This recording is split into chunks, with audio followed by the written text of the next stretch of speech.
Morning children. Now today we are going to learn about non-conventional source of energy. Now what do you mean by non-conventional source of energy? Non-conventional is a renewable energy or source that are continuously replenished by nature process.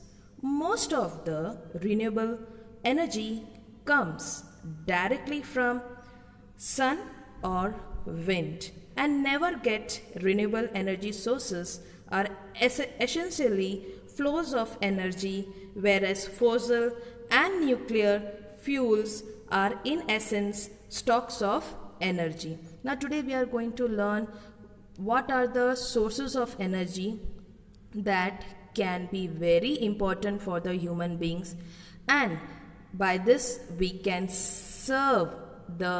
save our environment without polluting the atmosphere. So here in this there are the pictures of solar energy, wind energy, biomass and tidal energy. So these four things are very important as we can get electricity, or we can generate electricity through it. Now some of these sources include solar, as I told you, wind and tidal energy and biomass.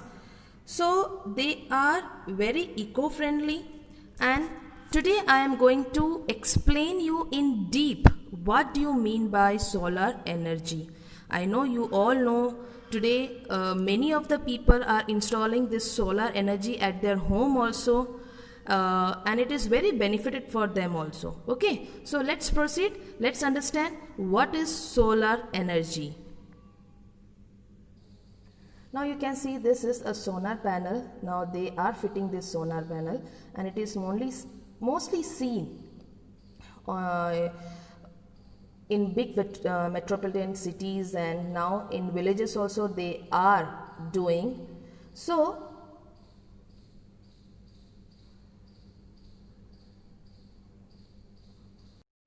fellow students, now you can see the pics of this solar panel, how the people are fitting. These things are now in very demand in the market also, and with the help of the government sector, many states are installing this solar energy to get electricity. It is simply the light and heat that comes from the sun. Photovoltaic cells which convert sunlight into electricity. Passive solar heating, which can be as simple as letting the sunshine through window to heat the inside of a building. Solar energy is the cleanest and most abundant renewable energy sources. Solar is a safe alternative which can replace current fossil fuels like coal, gas for generations of electricity that produce air, water and land pollution. So it is very useful. Now moving further, I will be explaining of the wind energy. How wind energy is very important for the human being. Okay, now let's see wind energy. Mostly you have find when you go to Manvi near the beaches, these windmills are constructed there. For what purpose? For generating the electricity. A turbine wind energy into electricity using the aerodynamic force from the rotator blades. So the blades, it rotates and it produces the electricity, which works like an airplane. India is the 5th largest producer of electricity from turbines in the world. So India is the 5th largest country. It produces the electricity through the windmill. Okay. In some of the villages also, we can just find that these windmills are installed there, constructed there for generating the electricity. Further, we will just say what is tidal and what is biomass energy. Okay children. Now this is tidal energy. You can overview this. See, it is there. One turbine is there. 2 blades are there. Okay, and it is mainly constructed under the sea or over the sea. Okay, for generating the electricity. Now, tidal energy is a renewable energy powered by the natural rise and fall of oceans, tides and currents. Some of these technologies include turbines and paddles. Now see here we are having a turbine, not paddle here. You can see here. Now tidal energy is the generation of electricity. It is used for the mechanical crushing of grains in grain mills. Mostly you can just find in windmills to crushing the grains, and it is very eco-friendly thing. So some people are using this tidal power to generate electricity. Moving further, we can just know about what is biomass.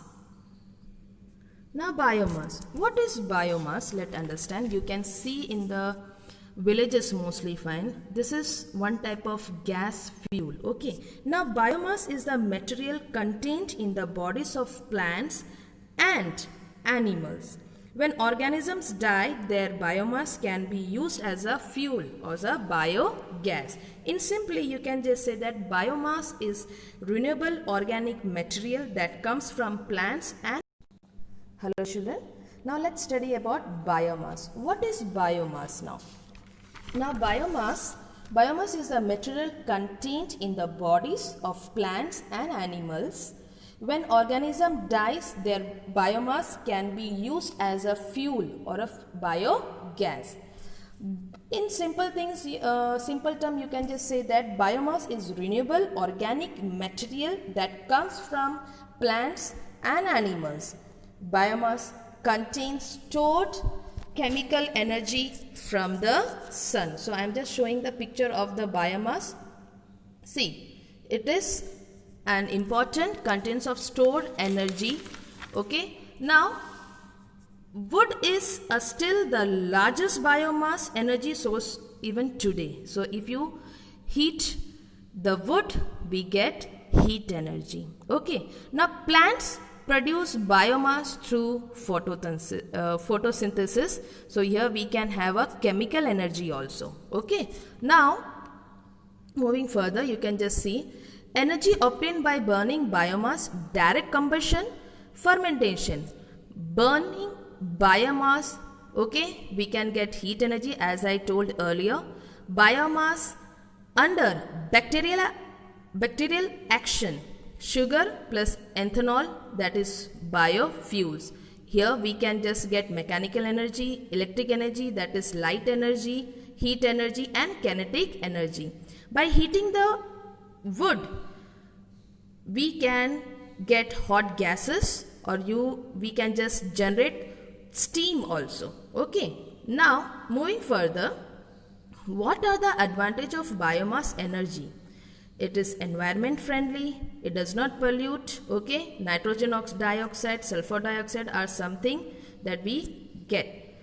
Alternative forms, it is available throughout the year, can utilize throughout the year. It is one type of solar and wind energy. Okay, same as that we are generating electricity through solar and wind energy. Here we are getting gas, a fuel to cook the food. Hope children you understand this chapter. Further I am just going to explain measures to prevent global warming. Okay, bye. Thank you. Now measures to prevent global warming. Reduce the use of sources that release CO2. Afforestation and conversions of forests should be done.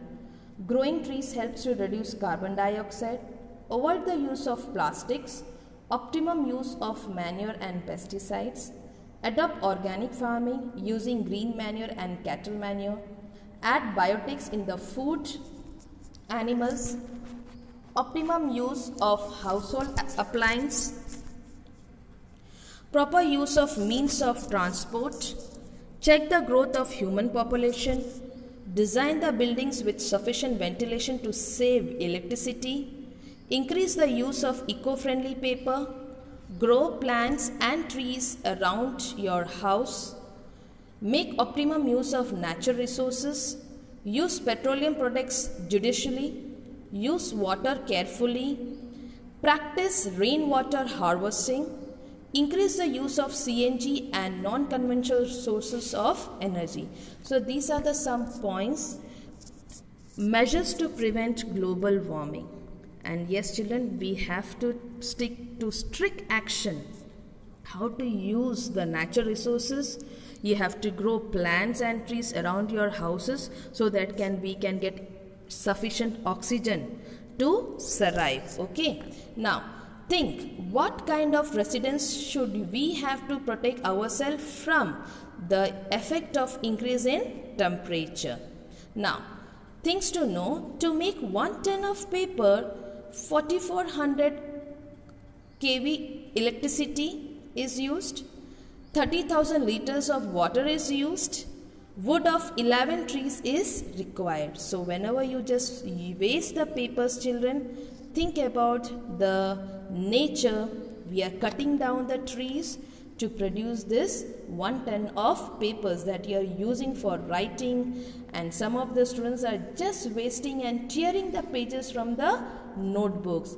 Please stop these all things. Okay. Now moving further, global policy to protect environment. It was believed and it is said that on realizing that human activities has the root cause of destruction of the environment, the countries of the world gathered at Stockholm, the capital of Sweden, in 1972 to think of the ways to protect the environment. Another convention has been held at the Rio de Janeiro, Brazil. So children, here on realizing of the human activities, there was a huge destructions of the environment. To stop these all things, they have gathered a meeting, okay, to take necessary steps. In the meeting held at Copenhagen, capital of Denmark, in the year 2009, to discuss global warming, it was observed that the developed nations are not accepting the carbon cut, the technique to reduce the emission of greenhouse gases, and the developing nations were increasing pressure for the reduction of emission of greenhouse gases. It was decided to give an aid of $100 billion for the development country of developing nation. In this meeting, 59 research papers from 45 countries were presented, and through it, the leaders of the world were made to think seriously regarding the changing climate. On an average, citizens in the world emits 4.5 metric ton carbon dioxide. Indian citizens emits 1.2 metric ton carbon dioxide. Developing nations release far less than carbon dioxide gas. Large amount of concession should be given for development, and more restrictions should be imposed on countries like USA, as an average American emits 20.6 metric ton carbon dioxide. So children, here many developed nations, they had a meeting and they have to pressurize some of the developing nations to cut the usage of carbon, but they were not ready to accept these all things. They made many plans, but it didn't implement. So if we follow the strict usage of carbon dioxide, because it is affecting our atmosphere children, and that's why there is a lot of changes in our climate and weather, and it is affected to our life also children. Hope you understood these lessons. Please complete your notes on time. Take care.